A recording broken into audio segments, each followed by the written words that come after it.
What do you make of the Well, I give up. If you can't see, Why Kevin in the just world almost would you hit say me in that? the face. Yeah, what do you make of that? I don't. Why in the world would you get out of the car and say that? 5, 4, 3, 2, 1. Go on the ball. California's Kevin Harvick does it. Tree making right there. You're the man.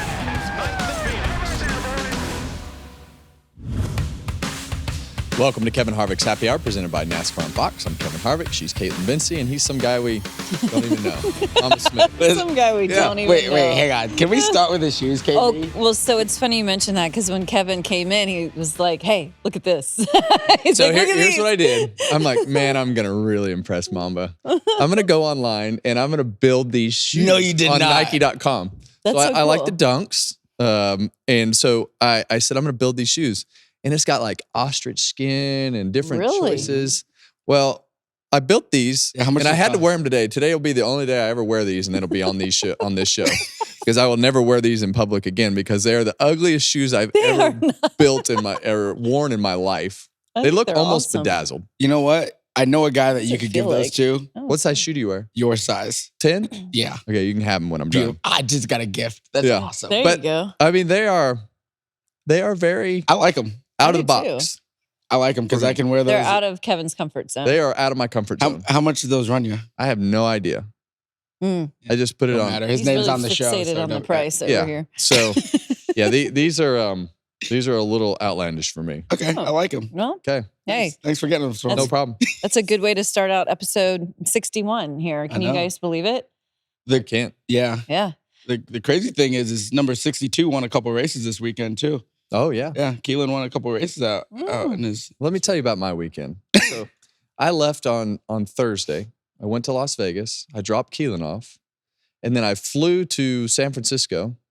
Went to Sonoma, and Oh, yeah, went Patrick out there Dempsey. with Yeah, who were you with? Patrick Dempsey. Oh, okay. Yeah. So we went out, and Fox is doing a little documentary on his race life and coming back into the racing world. He's taken, I think he told me 7, 8, 9 years off Oh wow. from driving, and now he's back in the Porsche Challenge Series That's so out neat. there, and actually won the endurance class this weekend in his class.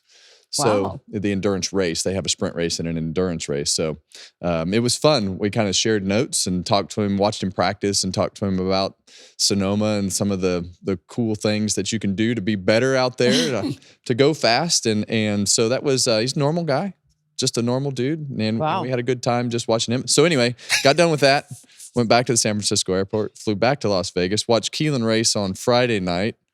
He finished first and second on Friday, and then went back to the South Point Hotel and spent as much money as we could to give Brendan and Michael Gong as much, yeah, you got to as much as support we them. had in our Support, pocket. yeah. They don't have enough. You got to support them. Got to support them.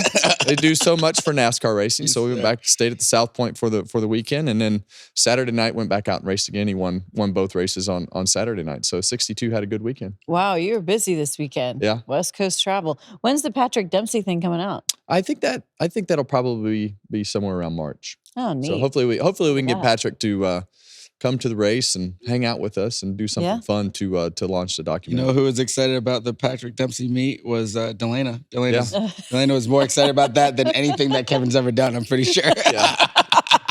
Well, I That's guess funny. they referred to. I told Delaney. I said, "Yeah, I'm going out to try to figure out what I need to do to take over the Sexiest Man Alive title." Ah, yes, he did earn that. Yeah, he earned that. a couple years ago. Good for him. That's right. funny. Well, good Yeah, for top Kevin that. too. That's a busy weekend. All right, we've got a brand new episode, of course, on tap. We encourage the closers to keep subscribing on YouTube, wherever you get your podcasts. Leave a 5-star review. So we'll talk all about Kansas, which was very interesting. Preview Talladega, the wild card race coming up next in this round, and you got some special We got sips great like always. sips this week. So once again, for the second time in the playoffs, we saw a non-playoff driver win. Ross Chastain. This was a really impressive performance out of him. Wouldn't you say? I think when you look at the one car, they obviously haven't run how they expected to run this year and done the things that we expected them to do on the racetrack from a performance side of things. Missed the playoffs, and last week he went to Watkins Glen, qualified on the pole. Came this week and had a great restart at the end, took the lead, and won the race. So it was what we expect from the one car, and I think to to see him make the move at the end, and William Byron kind of ran him down, but I think at the end kind of maintained that gap of about a half a second back to William, and was able to go to victory lane. So that's been a long time coming, and I think for Trackhouse in general to get both cars into victory lane this year is what we expect from that particular team with the performance that they have had, and I think these guys going out and winning races in the playoffs against the playoff drivers says a lot about Chris Buescher, Ross Chastain, and his team, but says a lot about the quality of cars that we have in the field when you're having guys that are on the outside of the playoffs winning races. Was he sober in your interview? I don't know. My man, I don't know. I'm pretty sure my guy might have seen the sun come up, and I'm happy for it. I'm happy that those guys had celebrate everyone like it's your last one, because you never know. They're too hard to win, and to be able to go out there and try to not enjoy it and not enjoy it is not what you need to be doing. That interview is available now, by the way, with Kevin and Ross. But yeah, Ross is he's so passionate when he wins. You can just tell how much it really means to him, because he gets super fired up at any race win, right? Yeah, and I wish everybody would. I mean, everyone's different. They celebrate differently, but like, I know it means a lot to everyone to win races. Like, that's the only reason why we do this stuff, is to win races. So, fellas, it's okay to show that you're happy that you won the race. Like, and Ross's burnout was so long, and like, but it was so great for all the different reasons, getting his sponsors all that attention. But I think it's important for non-playoff drivers to stay locked in, because it proves that they're not, just going to roll over, and that they're here to win races. And next year, they're going to be ones that you got to worry about and you got to compete with. And with Trackhouse, you expect them to be one of those, and they weren't there. They get a shot in the arm by not getting the one in the playoffs. And then Justin was on last week and talking about being disruptors, and it seems like they weren't for a while, and it seems like they're kind of getting their swagger back. And the more the one car runs well, I think it translates really good to the 99. Yeah, I think that's a direct correlation, and it's a good thing. Well, it's interesting that you say that, because in his victory lap interview, he referenced the fact that he and Daniel worked together in the simulator this weekend, and he actually thought that leaving the simulator and after practice and qualifying, he thought that Daniel's car was actually better than his. That didn't wind up being the case in the race, but it's so interesting to see which guys work together, which guys don't work together. You hear different things about different teams, but having your teammate working together with you in the simulator and listening to Ross talk about the 99 car and the expectations and hopes that he had for where he would finish in the race and the things that he did is pretty. It says a lot about Ross and the Trackhouse team and the way that they're working together. So he even referenced SVG and working together with him in the simulator for Watkins Glen, and how much effort he has put towards the road racing background of things, because it doesn't come naturally to him. Right. So he actually said that the race that he's looking forward to the most is the Roval. Now that he's been putting in the work. Now that he's putting in the work, but I think it's trying to overcome those weaknesses that you have as a driver. And when you find an outlet to do that, like they have with Shane and the effort. I mean, you hear Ross talk about going to the Skip Barber School of driving and just does that kind of stuff on his own. So he is definitely underrated from the amount of work that he puts in. And I think it just comes second nature to him. He references that as well in the victory lap interview. That's just how we do it. And that's awesome to see. Iron sharpens iron. So when you have good people around you, they want to be better, and they keep pushing each other to be better. So it's a great thing. Ross Chastain was, of course, a big story leaving the weekend. So too was mistakes. And it's like, why do we see this every time the playoffs start? It's almost like every playoff team suddenly starts having all of these issues. Why is that, you think? The pressure? Yeah, I don't know. Well, it's, in the beginning, the right rear tire going flat on Kyle Larson's car. And we've seen this year after year after year at Kansas and in all these races that just the wires cross, as Denny Hamlin said after the race. And things start to happen. But it started right off the bat with Kyle Larson, his right rear tire, going flat, getting into the wall, tearing up They didn't think it tore the diffuser up too bad, but I think any time that you have any sort of damage to the bottom of that race car, even if it visually looks right, if it's not exactly the right length with those, those diffuser panels and things that go in the back, anything takes away downforce from the back of that car. But you see, it looks like the bottom of the car dragged the ground right there when the tire goes flat, when you see that carbon smoke come out the back of the car. So odd day for Kyle Larson. Luckily, he had a big cushion from a point standpoint, because it didn't wind up being a good day. But we saw mistakes from Austin Cindric running well. Yep. They have to come in and wind up having a not a very good day. Joey Logano, they started off the day pretty good. Blaney had trouble on pit road. Denny Hamlin had multiple issues on pit road. We'll get to that in a little bit. But when you get to the end of the year and these playoff races, you have to be able to, you have to err on the side of being aggressive. And when you err on the side of being aggressive, you just make more mistakes. And all these guys are on the error side right now. They're on the wrong side of aggressive, and the pit crews made them a lot of mistakes. I just feel like last round, I felt like it was about execution, and that you just said it. I think this round is about aggression. You got to be aggressive, because you're not going to just like get given the next round, and everyone is so close right now in points, but you got to manage that aggression at the same time. You need to be getting after it, but like maybe not be at 105, 110 all the time. Like, it's okay to be aggressive at 90 or 95. Yeah. And sometimes that you just fall on the wrong side of that edge. And that happened to a lot of these guys, whether it was on pit road, whether it's been setups with the cars, because some of these cars have not been going to the racetrack with the speed that they need. Right. And the drivers, like, everybody has to be so locked in. And, sometimes hyperfocus brings mistakes too. Yeah, and I think this week the speed piece of it was, for me, was Tyler Reddick. And he was not, we expected him to go there and compete be on the pole, go for the win, and have a chance. But he was really never a factor in the race. He's actually on the outside looking in by 4 points now. I think that for me, the guy that woke back up this weekend was William Byron. I picked him to be out of the playoffs based upon what I've seen since Indianapolis and in the first round of the playoffs. But those guys showed back up, and it's really a guess for us sitting here. It's really a guess because of the fact that you just never know when it's going to click for. It could be any of these guys. They're all good enough to do that. They're all good enough to put the pieces back together. Right. And William Byron did that this week. I think when you talk about not making mistakes, the 9 car had a good day, but they had a good day from recovering from starting last. Yeah. Right. And that mistake that happened. Maybe it wasn't a mistake, but the issue with the engine, the issue that they had with the engine and having to start at the back of the race. They rebounded okay, but they didn't score any stage points.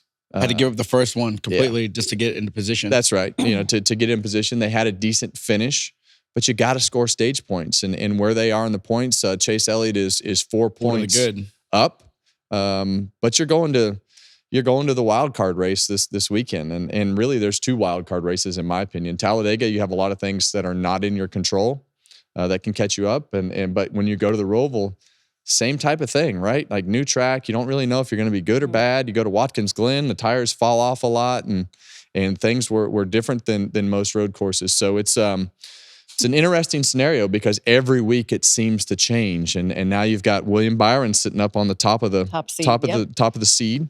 You've got guys like Joey Logano in trouble, who are going to run well at Talladega. Yep. So there's so many unknowns, and this is kind of how you race this particular format. You have to race it on a week-to-week basis because you just never know who's going to get off to a good start, who's going to run fast, and especially when you have all the different styles of tracks. Any given Sunday, man. He just went through my whole list. I know, he just did. He's like, next. I'm like, oh, okay. But you look at the top of the points, right? If it's Byron, Blaney, and Christopher Bell, I think, are at the top.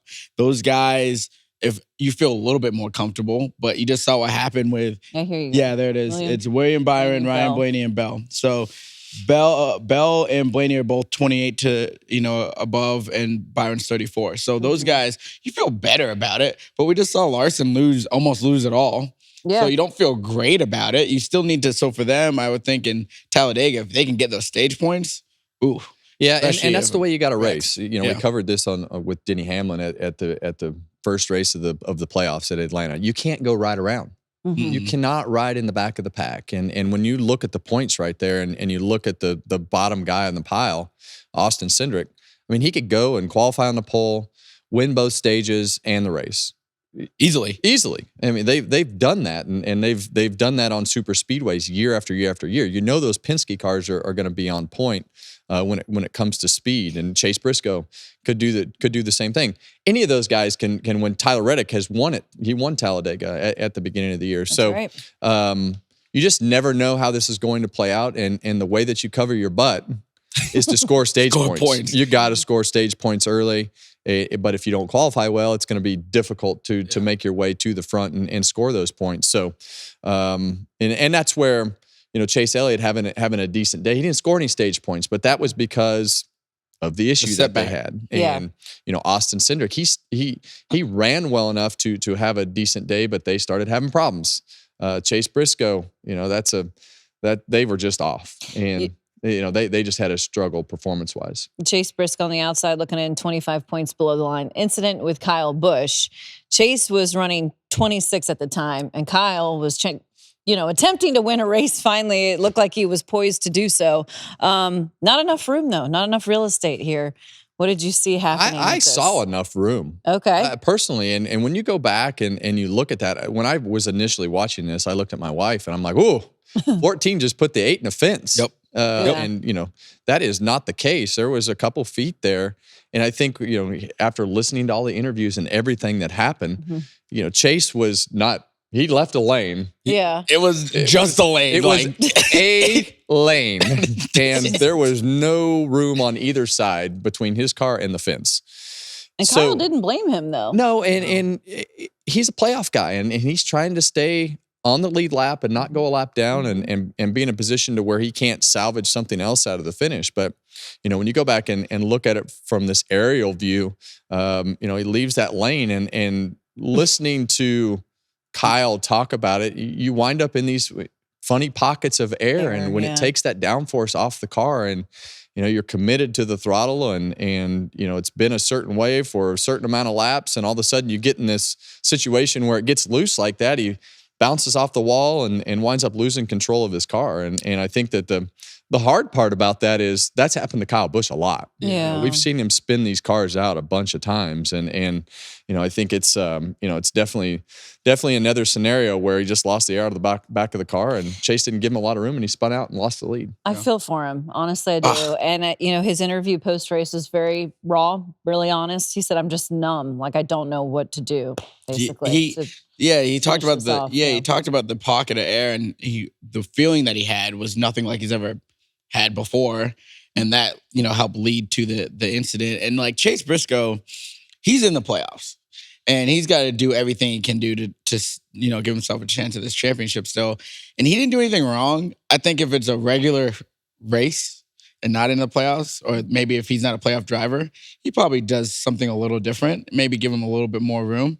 You know, I hate it for Kyle because you're watching it, you're like, man, this is finally like it's finally gonna happen. Finally gonna happen. How many times have we said that? And it's just like 30 to go. You're like, oh man. But you got to give it to Ross Chastain, because if Ross wasn't there applying the pressure, Kyle wouldn't have had to make the move so early and so aggressively. Like that was a big part of it too. So I hate it, buddy. I hate it for him. I don't know. I think that Kyle is so wound up about trying to get that car into victory lane and pressing the issue. With the old car, you could press the issue, and that was part of what made Kyle Busch so good. You could press the issue, slide the car around, take chances, and do things. And this car, you press the issue and get in certain situations with the car, it spins out. Yep. And we've seen that happen to Kyle so many times. And I think he's in such a big hurry to try to make something happen. You can't make it happen. There was nowhere for those guys. Ross was not going anywhere. They were on the top of the racetrack. They were deeper into a run. I just, you know, I think he gets impatient in these situations because of the fact that he wants to make it happen so freaking bad. Yeah. Right. And he winds up getting himself in more trouble by forcing the issue than just letting it play out. And he would have still been better off if the one car got beside him. Yeah, for sure. And they had to wait another corner. And it's easy to go back and Monday morning quarterback this stuff, but we've seen it several times out of Kyle Busch in this particular situation. And I think he's so determined to press the issue that he's getting himself in trouble. There's two things about that real quick. One, his interview was super, I was like, I love He that. admitted it. He admitted it. He owned it. He could have put blame on the 14 and everyone would have been like, yeah, of course. He took, he ran over the track or whatever, right? And two, the implication of that for Ryan Blaney in the 12 went from a terrible situation to I think they're finishing the top 5 and regained all those points. And now he's good because he was flirting with disaster of being outside looking in and going into the next race. Yes. So Kyle Busch obviously disappointed. So too was Denny Hamlin. They had issues on pit road, as you referenced. And of course, he did his media after the race. And take a listen to this question from Jeff Gluck and Denny's response. How did you stay in it mentally when you kept getting hit back there? I'm not in it mentally. I can tell you that. There's a lot of wires crossed and bolts loose at the moment. So, but what can you do? I'll just do the best I can to drive the car and, do my part. What do you make of the? Well, I give up. If you can't see, Why Kevin in the just world would almost you hit say me in the that? face. Yeah. What do you make of that? I don't. Why in the world would you get out of the car and say that? Part of what you do as a race car driver is you have to be a poker player. When you have that driver suit on, you have to play the game. And you can't open your mouth to put yourself in positions to be in a worse spot than you already are. Even if you think it, don't say that. Because that is, I don't even, do you think he realizes that he said that? I don't know, but I know if I'm the guys on the 11. Yeah, and the crew. If I'm Gabe Hart, like he's trying to do everything he can do to keep this thing And doing it. He said Denny Hamlin said he had the best car. Yes. Yeah. So they're all Now doing their job. listen to what you're saying, buddy. You've got the fastest car. And your team had trouble, but you're going to go to the next week and you're probably going to have a fast car again, but you can't piss the whole team off. If I'm them, I'm like, well, what the fuck? Yeah. What do I do? What are we doing this for? If you're checked out, and it's okay to be checked out, because in a situation like things happen. But if you're just gonna be like, I'm not in it means that you don't. To me, sounds like you're not coming back. Mm-hmm. Being like, I wasn't in it this one. I made mistakes on this one is different than I'm not in it. It feels like he's just like, over. Do you think he's saying he's checked out, or he's just saying the mental toughness side, he is not rising to the occasion on that?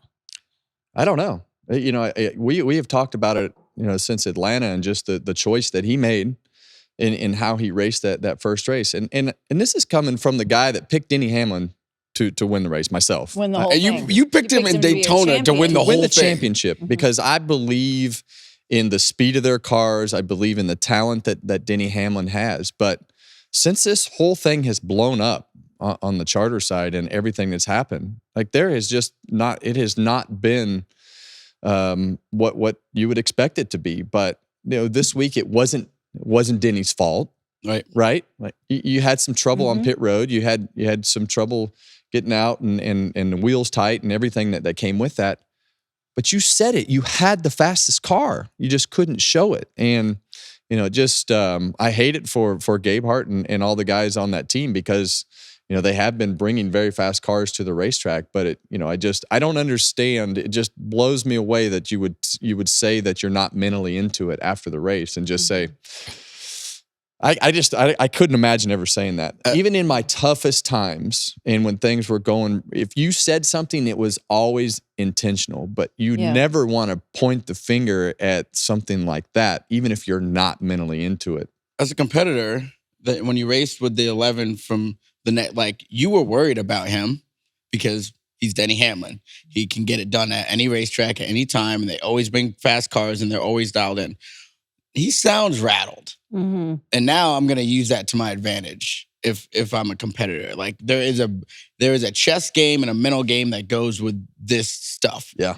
And if you smell blood in the water, you better attack if someone's down, especially someone that can turn around and win 3 races in a row. Yeah. I mean, the mental warfare was always something that I really enjoyed. But I think it's, the things that are said directly affect what's going to be asked next. For sure. Right? Now he's going to have to go to the racetrack. Right. This will His continue. crew chief's going to have to go to the racetrack, and his owner's going to have to go to the racetrack, and they're going to have to answer this question. Well, Denny said he's not mentally into it. Mm-hmm. What do you do from here? I don't know. I don't even know how you answer that. You've got 6 races left. That's a him. Yeah. Like I'm trying to help, but Yeah. like, I can't make him do that. Just seems like there's a lot of distractions that has been circling around this team. Yeah. Well, the good news is even with all the distractions and everything that comes with it, you heard it straight from the driver. I mean, he had the fastest car. And so they're still bringing the fastest car to the racetrack and the fastest cars in the scenario that they're in. So it's the craziest story over the last 4 weeks that we have had to cover because of what we think we know is the capability of that car is not what's happening on the racetrack, and it's just seems like it's all coming unwound. I'm just disappointed I'm really disappointed for Denny himself because the guy that's pounding his chest and like the confidence, the swagger, like I enjoy seeing that. I'm not enjoying. Yeah. Well, I mean, you've got the charter issues. You've got the 2311 issues with the charter. You had the engine. You've got the engine issues. You've got the weird strategy. FedEx sponsorship, and then you have all the stuff that happened with the fastest car on pit road this week. Yeah. And so, it's a lot. But you're not out, bud. You're not out of the game. Like you're still above the cut line. Yeah. Like let's go. Someone let's get it together. Who's not above the cut line that we mentioned briefly, but I want to go back to him is Tyler Reddick. He's 4 below. Yeah. And we had all talked a week ago about how we anticipated him and that team to be one of the best because it traditionally always has been at Kansas. What do you think is going on there? I don't know. I thought we were going to go to Kansas. I mean, I picked Seabell to win. You gave like an honorable mention or something. Yeah, you got a poll. So yeah, in the top 10. That's like my second or third top 10 all year. So I'm really excited. Yeah. But I expected the 45 to be one of the ones to contend with.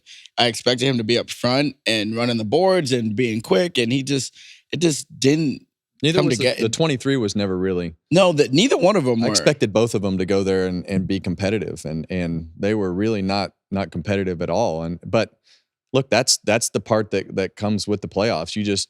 Sometimes you're going to miss, but how do you recover from that miss? And you look at a car like Ryan Blaney who had the loose wheel and off sequence, and sometimes you just gotta push through it until the end, and it will play out better than where you are. Chase Elliott did the same thing. They battled through adversity and got themselves a decent finish. They didn't score as many points as they could, but they also didn't finish where they started. And they minimized the damage. And sometimes in these playoffs, it's about minimizing the damage. Do you think that comes with a little bit of that championship pedigree?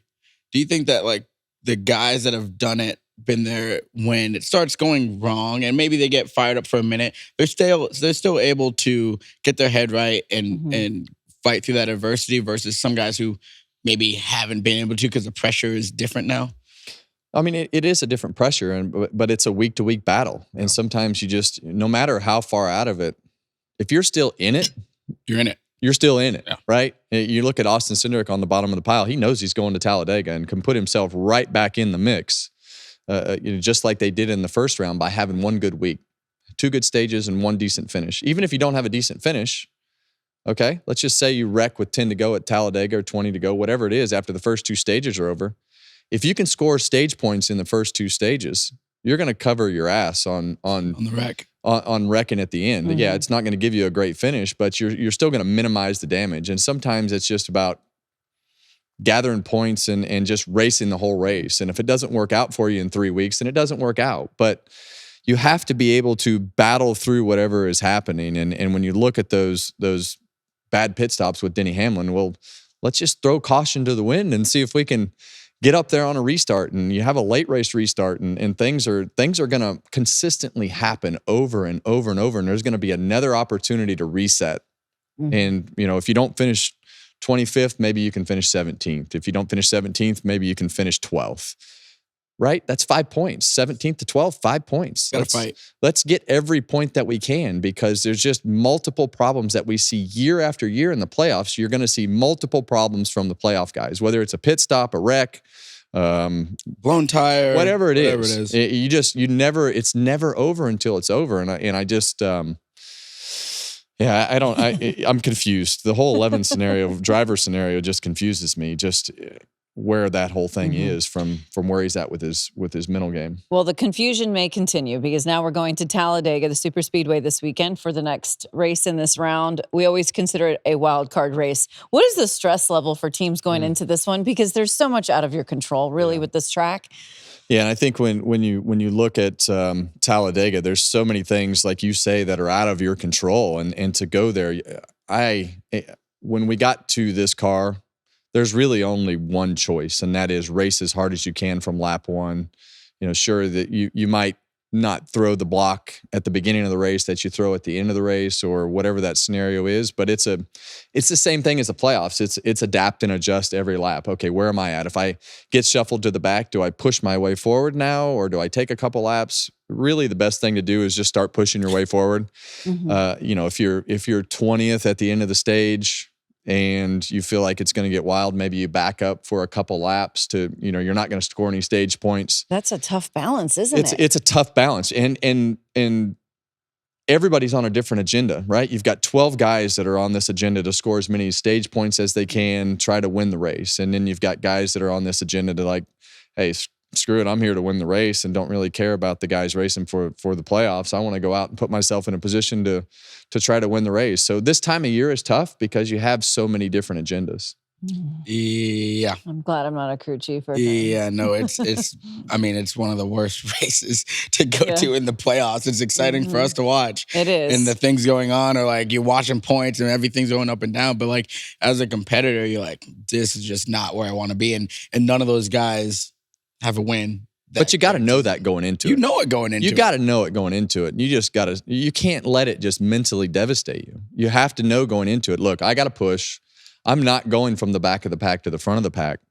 And the balance starts after qualifying, right? You look to see where you qualify, and then you say, okay, what am I going to do? Am I going to go for it right off the bat? Am I going to give it a couple laps to kind of play out? But you got to go forward. Yeah. You can't sit around and wait. And with this car, it's hard to make those moves forward. And I feel like at the end of the stages, a lot of guys go into this position, and I think that's when you need to go forward. If you're at the very back of that, then you kind of shuffle back and do what I just talked about. But at the end of those stages, sometimes if you're that 20th place guy or 25th place guy and you've been riding, at the end of the stages, there's going to be a lot of those guys that just kind of give up and say, we're not going to score stage points. And that's when you can make up some track position. So there's a number of different ways that you can do it, but you better be on the aggression to put yourself up in the front of the pack at some point. So you're saying go the Dale Jr. route and do what you got to do to stay up front? Because I feel like Dale always did that. He was just going forward. And when he was doing it, you didn't have to do it. Right. Now you got stage points, and track position is much harder to come by than it used to be. You're not coming from the back of the pack and going forward. Now, the other element to this race is the teamwork aspect of the pushing and everything. And for a little while. But so how does that work? Does that benefit like a Chase Briscoe, who has a lot of other teammates who aren't in the playoff hunt that could help him, versus you say like a Hendrick, only one of them, can win, and they're all still in the game. So, do you know what I'm saying? I think here's what's going to happen. Each manufacturer is going to have strategy meetings, and they're going to talk to their guys, and they're going to make it very clear that they expect them to help keep each other in a position to keep track position, put yourself in a position to win stages, push the right manufacturer, and make sure that you're in the game. But usually, once the wrecks start at the end of the race, and once you have things start to get mixed up, you kind of got to do what you do for yourself. Every man for himself. But if you get to the end of the race and you've got a choice between if it's a Ford or a Chevy, and you're a Ford, you gotta think about pushing the Ford and doing what you have to do to try to keep your manufacturer happy, because they're going to have that expectation. Yeah, I think if I'm the 14, I'm looking at it, and the Penske cars always end up in the front for the last little while, controlling a lot of these races. They work together the best. If he can, he's going to get help from his teammates. But I think if he can be in the mix with the Penske cars and just kind of staying with them, you're going to typically end up in a good position throughout the stages and towards the end of the race. Talking Briscoe, yeah. Mm-hmm. And then when you get down to it, you can peel off and do what you got to do. But I would I would, watching the history of how this stuff usually works, I would try to stay around the Penske cars, and there are also other Fords. So like, there's multiple reasons as to why he could go down that path. Is McDowell on the pole again this week? Probably, and the 38, they're probably 1-2. I mean, like, and the only reason I bring that up is there are going to be some X factors in this whole weekend. Definitely. As far as guys that we know that are going to have speed, those are going to be 2 cars that have speed. I think it's going to be a little bit different because of the fact that when you go to Talladega, everybody's going to be on that low drag. Yeah. There's not going to be a lot of choice. You're going to have the speed built in everybody's car. So I still expect those guys to qualify up near the front like they have been. Yeah. But when you talk about the Fords, they're going to have some options early. They push better. They're going to be probably faster than the other 2 manufacturers. So the Fords have a lot of options. You think Briscoe calls over to Todd Gilliland and Michael McDowell's like, hey guys, No, I think the manufacturer is going to call over to those guys and say, hey, the expectation is to help our playoff guys and help keep them guarded as much as you can, especially at the beginning of the race to score those stage points. Yeah. But one other thing I didn't mention about Briscoe is they did a pit crew swap for his team before the race on Sunday. But we see this traditionally happen in the postseason. Yeah. These changes are made. They do happen. This one specifically is a little different because you built a culture with those guys and with that, the team shutting down, and those guys have really rallied to get to this point. And part of me is like, let them at least go out to Kansas, and if they can get it back right, because they didn't run good at Kansas anyway, right? It's one of their weakest races. So let those guys try to redeem themselves. If you thought they had issues, I don't know. I just felt like you could have given them. We know Kevin liked to switch his pit crews. Yeah. I think, the year we won the championship, we switched the pit crews, and that wound up being the 14 car. So, it's a tough balance. So, I think at this point, it's necessary. Every team is going to put the best group of guys that they have on that particular car. You have the culture piece of it. That part's tough. Especially the other team, the 14. I don't even think they made a pit stop because their guy didn't make it. Josh Berry didn't make it off the backstretch. Got towed to the campground, and they got switched, and then they didn't have to go to work that week. Never even made a pit stop. So that's a tough decision. But I think you have to take your fastest pit crew and put it on your best championship hope. Yeah. Well, it's going to be very interesting to see how everything goes down in Talladega. I can't wait for it. You're going to be out there? Talladega. Are you doing Chief Hypes? I got pit road for the truck race, playoff truck race. Ooh, that's going to be exciting. And then we're doing driver intros on Sunday. He's a busy man. You going to be on the boulevard? No, I won't be on the boulevard. Maybe that's a lie. Maybe Friday. That's the biggest lie I've heard. Maybe Friday after the truck race. It's so fun in the October. I know, because here's the thing, guys. Like these vocal cords are very important for Sunday. I don't want to mess with that. Yep. But on Friday night, I have an extra day to get them back. Recoup for Sunday. There you go. So typically, this is like the big event for the MRO for the year. Yeah. For all the kids and the families, and they go trick-or-treating and everything. Do you have a Halloween costume picked out? You were supposed to provide them for us, remember? I thought we were all wearing onesies. Yeah, we are, right? For Halloween. Yeah. Okay. We got to... we're a month away. Yeah, no, you're the one who's supposed to provide it, so... Okay. So... I got Halloween costumes on Halloween costumes. Yeah, but that's what I'm asking. What are you going to be outside of this show and the onesie that I pick out for you? What do you think? What do you think your Halloween costume is going to be? I got a good Miles Morales Spider-Man costume. I got a Frozone one. I got a Frozone from The Incredibles. Okay. I don't know what that was. Where's my super suit? You guys? I have no idea. Oh my God. I don't know. Your kids would know. Is that on FS1 or Flow? No, that's on. I don't know. And then I did have a Django costume that was good. I have a Django and Chain. Yeah. I don't know what any of this is. I don't either. I must live under a rock. I might as well be talking gibberish. When I was a kid, I went as a race car driver or a football player. Shocker. Yeah. So I just wear my go-kart suit and my helmet. That makes it easy. I would wear my football uniform. Okay. Well, you're not going to do that for when we do Halloween here, right? You're actually going to come prepared.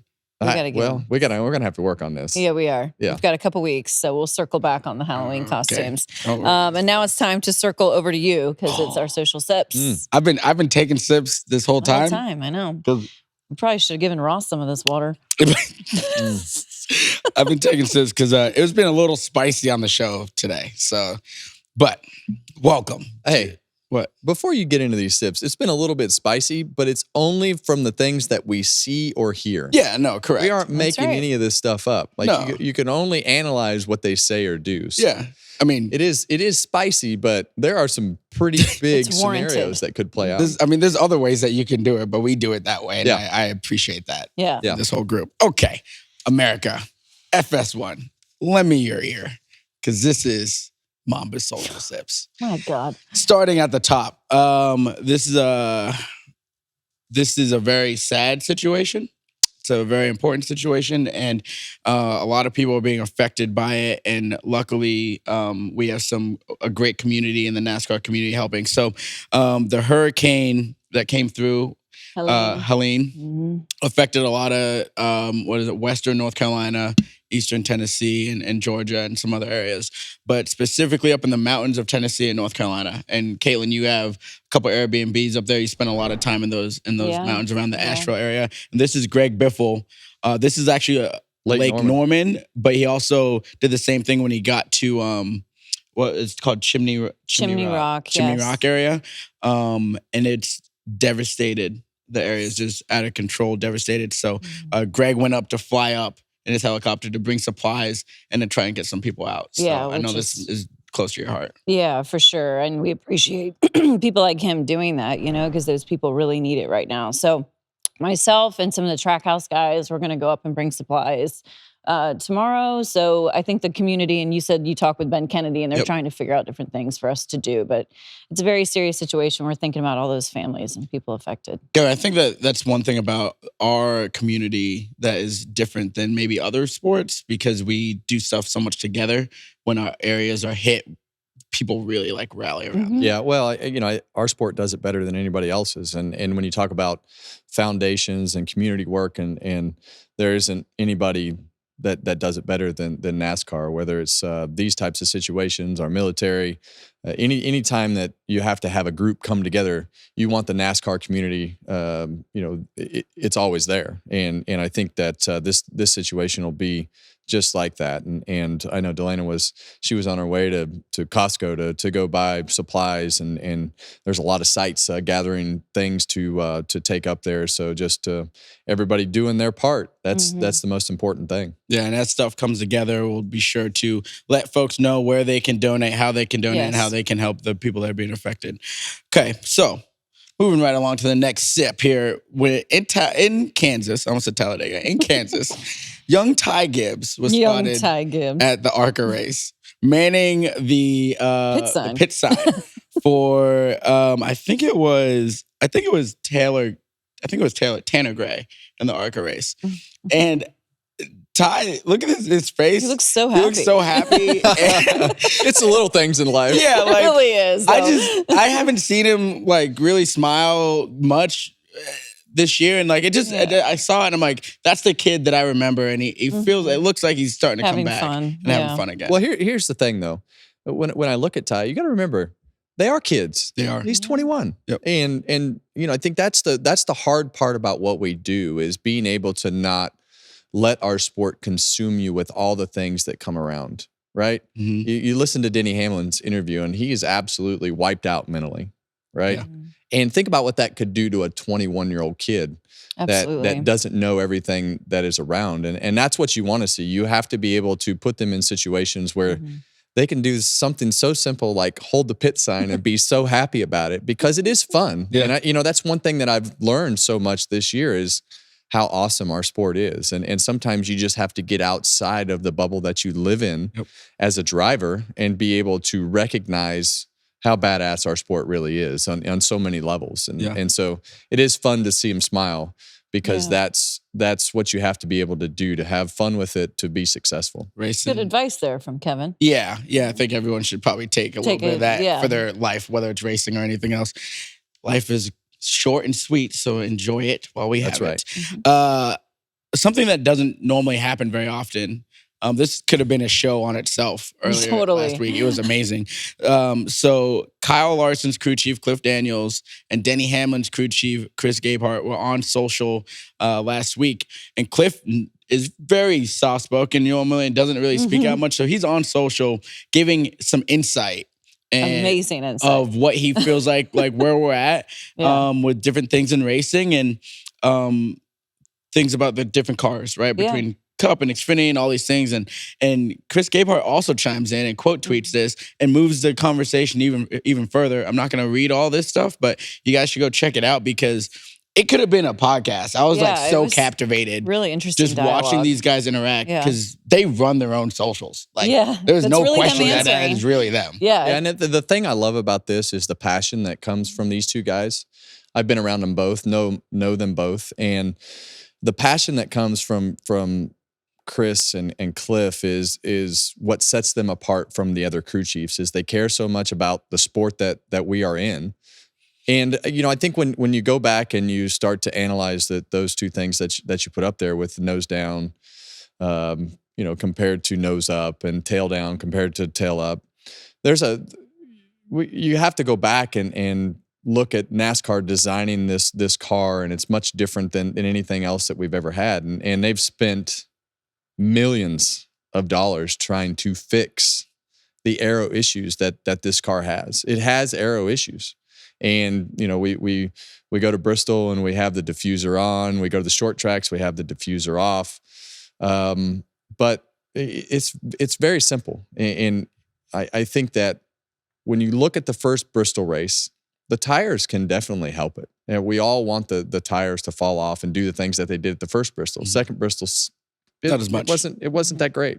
Yeah. But when you look at the aero deficiencies that this car has for the trailing car compared to what the old car had, it's massively worse. And what these guys are saying is, I think we need to take some direction from somebody other than NASCAR on the aero side of things and try to do things that maybe the teams can help you with. Because when we would get into this issue in the past with the old style car, NASCAR would say, we're going to do this, this, and this.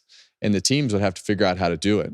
Now, NASCAR is responsible for the vendors and the parts and the pieces. When you say we have, let's take the floor off the bottom of the car and let's take the diffuser off and let's make a bigger spoiler. Now you've got all these vendors who have made these parts and pieces to sell to the teams, and you can't turn this ship around in 6 weeks like you used to be able to when the teams were in control of making all the parts and pieces. So it's a massive issue. For the trailing car and the things that happen from an aero standpoint, but it's going to be a tough ship to turn around in a short amount of time. Yeah. And I think one of the cool things about them is at the end of it, they all were like, it's going to be a great race next week. Make sure you tune in. Yes, we have issues. Yes, we're working on them, but that doesn't mean you stop pushing this thing Loved forward. seeing the insight. I feel like they could be two good TV guys in the future. Crew chiefs. I think they both speak well. They both have a lot of insight and passion for the sport, which does make great TV. Does make great TV. Yeah. You should know. Listen, the burnout this week, Ross Chastain. The longest in It was history. maybe the longest burnout in the history of, not by smoke and length. Just connecting the dots. Yeah, connecting all the dots. So first he's down in turn one. And if someone can help me pronounce this sponsor real quick, because I messed it up. Kubota? Right? Okay. Isn't that Yeah, right? Kevin's not going to try. Kubota tractors. I did driver intros and I messed it up at New Hampshire and this weekend, and he gives me crap every time. So there's a sign up in turn one. Then he drives all the way down the front stretch, goes to the Advent partner. To the old partner. Hey, I love you guys too. There's a donut right there. Okay. And this was quite a bit of smoke. I don't hate that. Then he moves on from this part and goes into the grass because there's another Kubota painting logo in the grass, and like poor Lee Diffie is just like I just and like he just doesn't know what to say because like they're just trying to get to the interview. So it's not a great burnout, but I love what he did for all his partners because the picture for each of them is going to be great. It's very creative. It is very creative, and I think that's how Ross's mind works. I think it's, hey, I can take care of this partner, and I can take care of that person, and I can take care of this. But the burnout itself was not very good. So There you I go. mean, it was a great idea in It was a turn great one, idea. and I think it just didn't work on all the banking. And I think that the blue smoke that came off over the Advent Health sign was the best part. And right here, it was funny. It was like, okay, all right, we're done. Now we're done. Backed it in, backed it into the start finish line right there. So. Still a great moment for those guys, and the watermelon smash and the presentation that the television group gave of how that watermelon is transported from the hauler when it is removed, Yeah, I and the love truck that. driver bringing the watermelon out. Always is fun to hear, and Ross eating watermelon off the ground. Them having to do fill to get to that point was Yeah. just like, I feel so bad for you guys. Yeah. Yeah, it's an important job being the melon handler. Yeah, listen, I thought he was. Who handles your melon? It's cleaner now. Oh yeah, no grease down in No grease. down in Charlotte. Yeah. Handles my melon. Yeah. There you go. Love the melon mentions. Okay, guys, it's time now for the our melons. It's in October. last call. Who we think can get it done out in Talladega. You're up first. Well, I'm not going to What you let got? you steal the thunder this time from the Fords. Yeah. So, are we going with a car, or can I just pick a No, whole you got to pick manufacturer? a car. Yeah, it's so hard at this point because it's so wide open, and I think this week was a great example of what I thought was a dead William Byron to a revived William Byron. We had it in 1 week, and so I'm gonna go with Blaney. I am too. No, you're not. I already had it written down. No, it's too late. Oh, It's too late. man. Now you have to abort. Now you have to think on the fly. That's what we wanted to see out of Caitlin. We want to Joey see. Logano. Okay. Last week you guys picked the same guy, so I don't know why this That week didn't it's work such out. a big. Well, that's fair. We were crashed on the first row. Yeah, you guys. Yeah, maybe you guys are taking the jinx from me. Death, taxes, and Ryan Blaney winning at Talladega in the fall seem to be that He's was the not thing. letting you No, pick. I'm not picking him. I'm just saying okay. like that is how it works. He doesn't want to jinx him. No, that. yeah, you get it. I'm going with the guy. There was a couple guys that sat around a table a couple weeks ago that said the winner of Daytona is coming from this table. That was Harrison Burton, Austin Cindric, and Todd Gilliland. Harrison won Daytona. I'm going with TG, Todd Gilliland. They've been fast at the super speedways. Okay. Got nothing to lose. Got nothing to lose. There And you I go. think he's going to be aggressive. Let's go, TG. We'll have to see who the next Victory Lap interview is after Talladega. And reminder, the Victory Lap with Ross Chastain is now available. And you have a very special guest coming on the show this week. I do. I'm really excited about Richard Childress coming on the show. And look, there's going to be a million things that we could talk about, and we are just going to pick a couple small pieces because I feel like with Richard and I's past and everything that we've been through, I think that we can do this multiple times. So this is hopefully the first of a few stops with Richard. We look forward to that. That'll probably be a really good episode. Okay, thanks so much for tuning in this week. We can't wait to catch up with all the closers after Talladega.